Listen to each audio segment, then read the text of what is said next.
যাচ্ছ? এ মার গর্ভে তুমি হাত দিও না, কারণ এই মার গর্ভে যে সন্তান ভূমিষ্ঠ হবে সে মা সুসন্তান হবে, কুসন্তান। বল হর বল। এই জগৎ সংসারে আলো বইয়া আনবে। এ মা তখন কি করেছেন? এই সন্তান যখন নারদ ঋষির আশ্রমে প্রতিদিন সন্ধ্যায় কি হয় মা?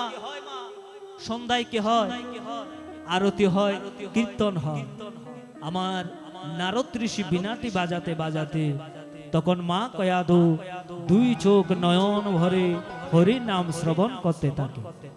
বলো নিতাই গৌর সীতানাথ প্রেমানন্দে আনন্দে ভক্ত মেঘবার হরে হরে বলো, হরে হরে বল, হরে হরে বল। দেখবেন মা, কারো ঘরে যদি গর্ভ অবস্থায় যদি কোনো মা থাকে, মা যে কর্মগুলো করবেন তার সন্তান সে কর্মগুলো করবে। মা কয়াধু নারদ ঋষির আশ্রমে বসে বসে প্রতিদিন সন্ধ্যায় কি করে মা?